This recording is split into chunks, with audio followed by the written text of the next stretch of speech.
আজকের ভিডিওতে থাকছে বোগেনভেলিয়ার বর্ষাকালীন পরিচর্যা।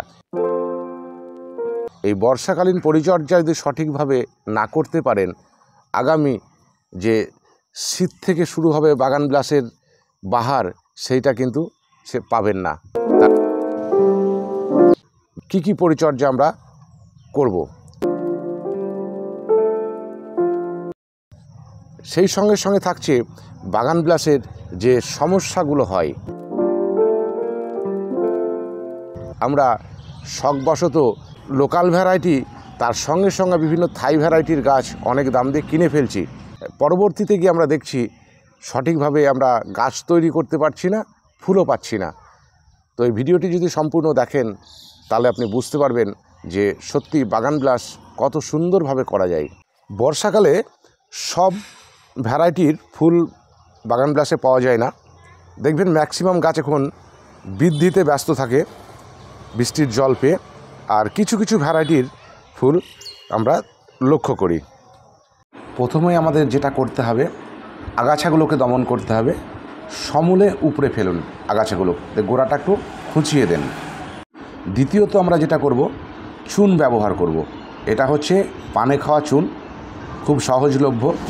এই চুন দিলে মাটির পিএইচ বজায় রাখে, এমনকি ক্যালসিয়াম এবং ম্যাগনেসিয়ামের ঘাটতি পূর্ণ করে।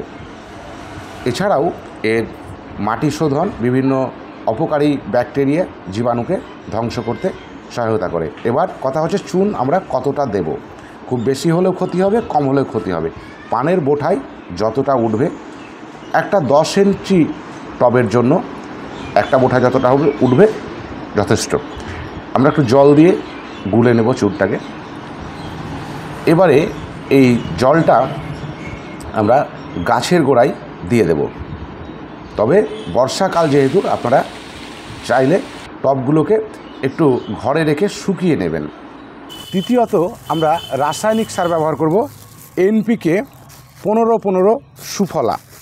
কতটা দেব পরিমাণ হচ্ছে এই চা চামচের 1 চামচ।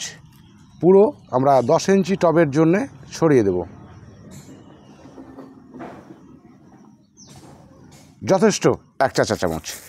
এবারে আমাদের রাসায়নিক সার যখনই ব্যবহার করা যাবে, মাটি দিতে হবে। মাটি সাধারণ মাটির সঙ্গে আমাদের কিছু মেশানো নেই, মাটি দিয়ে জাস্ট ঢেকে দিতে হবে সারগুলোকে, তবে কাজ করবে।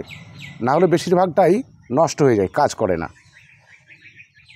পুরোপুরি আমরা সার দেওয়া হয়ে গেল। এই সার দেওয়ার পর আমরা একটু জল দেব গোড়ায়। 10 থেকে 15 দিন আমরা আর কিছু ব্যবহার করব না এখানে। 10 থেকে 15 দিন পর আমরা এই কাঁটাই ছাঁটাই করব। কোন ডালটা রাখবো না রাখবো, ধরুন এভাবে আমরা কাটবো ডালগুলো। ইচ্ছা মতো আপনারা যেভাবে শেপ দেবেন, ডালগুলো কাটতে হবে প্রচুর, যাতে শাখা পোশাকা আসে। ডালগুলো কেটে প্রত্যেকটা জায়গায় কিন্তু আপনার পেস্ট দিতে হবে, ফাঙ্গিসাইডের উচিত, বা আপনি স্প্রে করে দেন। এটা আপনারা বিরাজ দিয়েও দিতে পারেন। এটা হয়ে গেল আমার দেওয়া। এইবারে আমরা আবার একে কিছুটা জৈব সার ব্যবহার করব।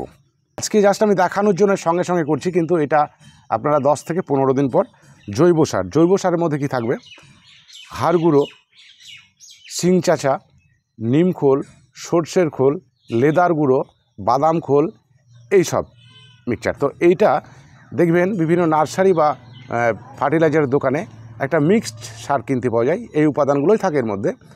এইগুলো কিন্তু খুব ভালো হয়, কোম্পানির পরিমাণ মতো মেশানো আছে। আপনারা নিজে হয়তো মেশাতে গেলে কম বেশি হয়ে গেলে অতটা কাজ হবে না। এইবারে আমরা আরেকটা কথা বলে রাখি, বোগেনভেলিয়া বা বাগান বিলাস যাই বলুন, এই বাগান বিলাসের ক্ষেত্রে এরা খাবারটা বেশি পছন্দ করে, জৈব খাবারটা শুকনো অবস্থায়। এইটা আপনি খোলকে ভিজিয়ে গুলে যতটা না কাজ হবে, তার থেকে এভাবে শুকনো বেশি পছন্দ করে। জাস্ট এভাবে ছড়িয়ে দেবেন, টব ভেজা থাকা অবস্থায় 1 চা চামচ এভাবে ছড়িয়ে দেবেন। দেখবেন আপনার কিছু করতে হবে না, এতে জলও এখন দিতে হবে না। আমি একটু ভেজা অবস্থায় দিয়েছি, আস্তে আস্তে এবার প্রত্যেক দিন যেভাবে জল দিই সেভাবে দিব। দেখবেন এই গাছ এতটা মানে ঝাঁকালো হবে যা পরবর্তীতে করতে হবে, এই গাছ যখন আস্তে আস্তে শাখা পোশাক, এখন একদম বর্ষায় বুঝতেই পারছেন শাখা বাড়তেই থাকবেন, যত শাখা পোশাখা বাড়বে তত কাটতে দিয়ে বিশাল ঝাঁকালো গাছ করে নেবেন। আপনাকে আর কোনো খাবার দিতে হবে না, ঠিক বর্ষার শেষ থেকেই আপনার ফুল চলে আসতে শুরু করবে।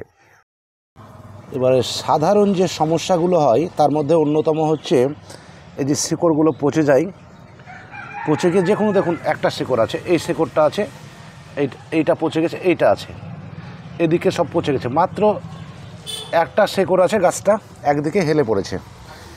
এর একটা সমাধান কি হবে? এই সমস্যা যাতে না হয় তার জন্য আগের থেকে আমরা যে কোনো একটা স্টিক, আমি এটা কঞ্চি দিয়ে দিচ্ছি, পুঁতে আমরা দড়িতে বেঁধে দেব, তাহলে এটা হবে না। এইটাকে আমরা আপাতত বাঁচাতে পারবো এই স্টিক পুঁতে দিয়ে, কট দিয়ে বেঁধে আর কি। আমার অন্যান্য গাছের ক্ষেত্রে আমি সাপোর্ট প্রায় দিয়ে রেখেছি, কোনো কিছু সমস্যা হয়নি আপাতত। আর একটি মূল সমস্যা হয়, দেখাতে পাচ্ছি, এই যে এই গাছের বাকলটা উঠে গেছে, জাস্ট ভেতরের অংশটা আছে আপনার। এই যে এটা আমার শুরু হয়েছিল, পচন শুরু হয়েছিল, আমি এখানে ফাঙ্গিসাইড দিয়েছিলাম, তার জন্য থেকে আমার এটা কিন্তু ঠিক হয়ে গেছে। সেক্ষেত্রে আপনারাও এভাবে ফাঙ্গিসাইড দিয়ে দেবেন, যে কোনো ফাঙ্গিসাইড হলেই হবে। তবে এগুলো কপার জাতীয়, তাম্রঘটিত ছত্রাকনাশক সবথেকে ভালো হয়, যেমন কপার অক্সাইড বা কপার সালফেট, এই জাতীয় কিছু দিলে খুবই ভালো হয়। দেখুন গাছটা একদম পুরোপুরি ঠিক হয়ে গেছে। এই ছিল বন্ধুরা আজকের বিষয়। এই ভিডিওতে আপনাদের যদি সামান্য হলে উপকারে এসে থাকে অবশ্যই ভিডিওটি লাইক করবেন, সেই সঙ্গে সঙ্গে শেয়ার করে বন্ধুদের দেখার সুযোগ করে দেবেন। দেখা হচ্ছে পরবর্তী অন্য কোনো পর্বে। ততক্ষণ সবাই ভালো থাকবেন, সুস্থ থাকবেন। ধন্যবাদ।